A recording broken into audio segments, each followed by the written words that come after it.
Igihe kimwe hari umwami wari uyoboye ubwami bukize rwose, ariko akagira icyegera cye bahoranaga bakagendana. Icyo cyegera cye cyari umuntu ucisha make, akavuga make kandi bigaragara ko ari umuntu w'umuhanga. Ubwo rimwe umwami yarimo ari mu rugo yicaye agangaje ku ngoma y'ibwami, ubwo icyo gihe inkota iramucika yikubita ku ino rye, ino rye riracika. Ubwo umwami aratabaza, iyi nkota irankase, ndumva rwose bimeze nabi. Cya cyegera cye ariko kiramwegera kiramubwira iti, mwami humura, ibintu byose bitubaho burya mu buzima bibaho ku neza yacu. Umwami aramureba ati, ceceka vuga uvuye aho, bibaho ku neza yacu, ino ryanjye ricitse, ese ni iki cyiza kibirimo? Ndimo ndababara, ndimo ngize ubusembwa, ndetse ndumva rwose umubiri urimo kumbabaza, ndumva iki kintu kimbangamiye, ngiye kukugirana ubusembwa bw'iteka ryose, naho wowe uri kuntitaho ngo ibibaho byose bibaho ku neza yacu, ariko burya ubwo ugira ubwenge. Ubwo umwami ategeka ingabo ze ati, nimugire vuba, nimugire bwangu, mumujugunye muri prison, agenda ababariremo nawe yumve ko burya ibi nta mikino irimo, kandi reka kunshinyagurira no kumbyina ku mubyimba, ambwira ngo ibibaho byose bibaho ku neza yanjye, kandi ndimo ndababara, ino ryanjye ririmo ricitse, kandi ngiye kugira ubusembwa nzarona igihe cyose. Ubwo cya cyegera cy'umwami bagishyira muri gereza rwose, muri gereza imbi, kirara ku isima, hasi hari imbeho nyinshi, ndetse kimaramo igihe. Ukwezi kwa mbere kuragenda, ukwezi kwa kabiri kurihirika. Ubwo mwami rimwe bwira abaja be n'abagaragu be ati, rwose muze tujye guhiga, dore ko ryano ryari rimaze gukira, n'ahandi hose harasubiranye, ariko cya cyegera cye kikiri muri prison, kirara mu mbeho, kirara hasi, ndetse kibona n'ibyo kurya bikigoye, kuko umwami yarakirakariye cyane, kandi aravuga ati, mumufunge mubabaze uburyo bushoboka. Hanyuma umwami arashogoshera binjira mu ishyamba kumwe n'ingabo ze, ndetse n'abaja be n'abagaragu be, bose binjira mu ishyamba bagiye guhiga. Umwami yakundaga kwirarira, kandi yanakundaga guhiga no kugaragaza ko ari intwari ku muhigo. Rimwe byarabaye nyine icyo gihe binjiye mu ishyamba ry'inzitane, basa n'aho batatanye, kuko umwami yashakaga kugaragaza ko ari intwari, kandi ko afite imbaraga n'ubushobozi bw'umubiri butuma abasha kwica inyamaswa z'inkazi, kandi wenyine atafashijwe n'abaja be cyangwa abagaragu be, icyo gihe ubwo ndavuga abasirikare. Ubwo batandukanye, umwami yaragiye arakomeza aragenda yinjira mu ishyamba rwagati, ahageze ahubirana n'abantu. Bwari ubundi bwoko butabarizwa mu gihugu cye, ubwo byari bisa naho yayobye cyangwa yatannye, yageze kure y'ubwami bwe. Ubwo bahita bamufata, baramuboha, bamukubita umugongo, bamukubita ifarasi, bamujyana iwabo, ubwoko bwabo.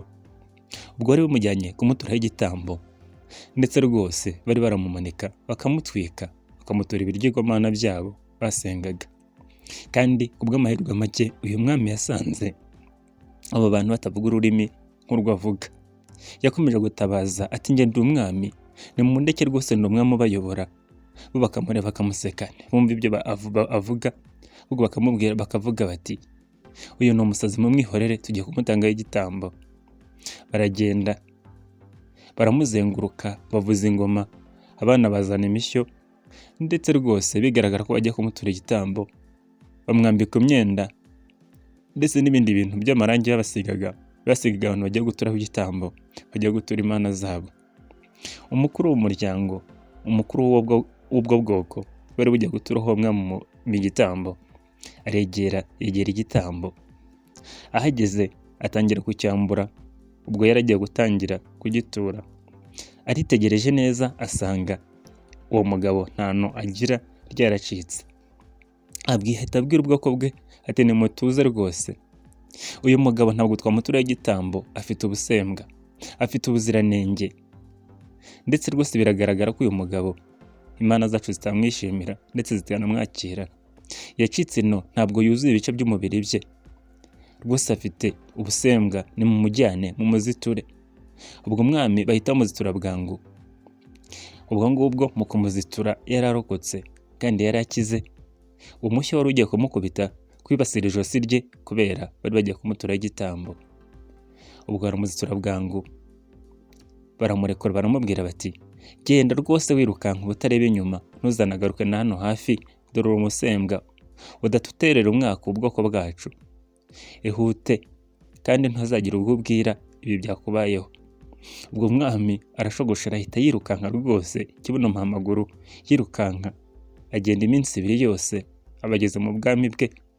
Akinjira ibwami atangara, dore ko nabo bari bamushaka baramubuze, birirwa rwose bamushaka bamuhiga baramubuze.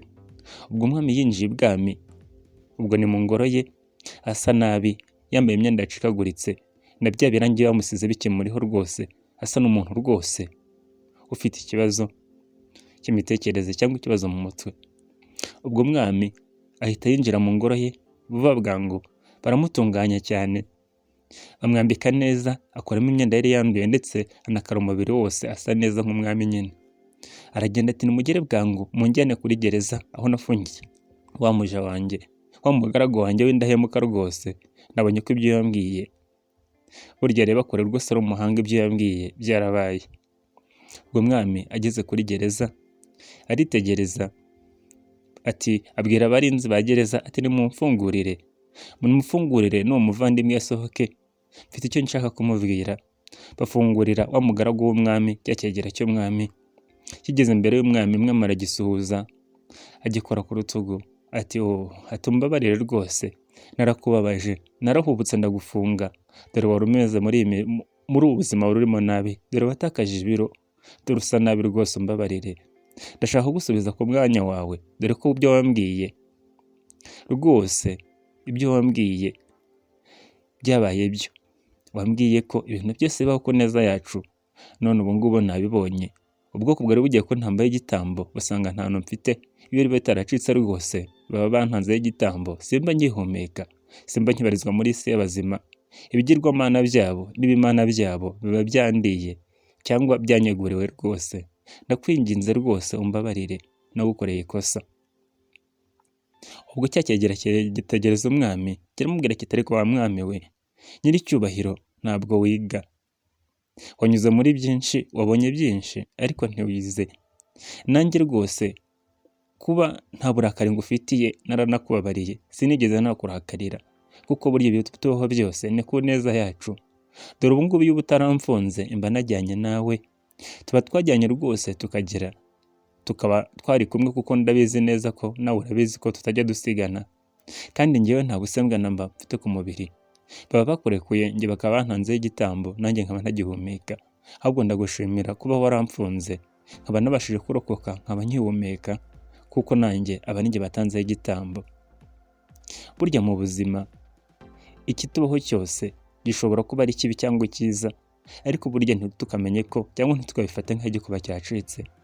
Burya Imana ifite impamvu ibintu bitubaho, kandi burya ikintu cyose kigira impamvu. Ni byiza rero kubaho ukakira byose, kandi ukamenya kubisesengura no gutuza, ugategereza ikizabivamo, ariko byose bikajyana n'imyanzuro mizima, ndetse no kubaho utabangamiye abandi, kubaho wishyira mu mutuzo, wiyoroshya nk'uko amazi yiyoroshya. Amazi aragenda agafata isura y'ikintu cyose arimo, amazi aratembera, ndetse ntajya aguma hamwe, ahora ashaka aho yaturiza, ndetse akagenda afata isura yaho ari naho yerekeza. Abahanga batandukanye bagenda bigisha guhuza imyitwarire n'imiremerwe y'amazi. Ni kimwe rero burya no mu buzima bwa buri munsi, mu buzima bwa buri gihe, ni ngombwa kwakira ibintu byose bitubaho, burya bitubaho kubw'impamvu. Ntukumve ko byacitse ngo iki kintu kibi cyakubayeho, cya kintu wita ko kibi uyu munsi gishobora kuba cyiza ejo hazaza, cyangwa cya kintu cyari cyiza uyu munsi kikaba kibi ejo hazaza. Burya mu buzima niko bigenda. Burya twike kwakira ikije uko kije, tuyakira uko kiri, kandi tugifatira ingamba z'uburyo tugikosora cyangwa kitazasubira. Niba ari cyiza tukimakaze, kandi ntiwumve ko ibintu byacitse byakurangiriyeho. Burya mu buzima niko bigenda, ntagahora gahanze, ntagahora gahagaze neza, ndetse nta n'uhorana ubuto. Ubuto buraza, ubusaza bukaza, ndetse n'urupfu rukaza. Byose burya mu buzima ni ukuhora bisimburana. Ibihe bibi rero birarangira bigasimburwa n'ibyiza, ibyiza bikabaho nabyo bikazagera bigasimburwa n'ibibi, ubuzima bugahora ari sikeli iteye gutyo.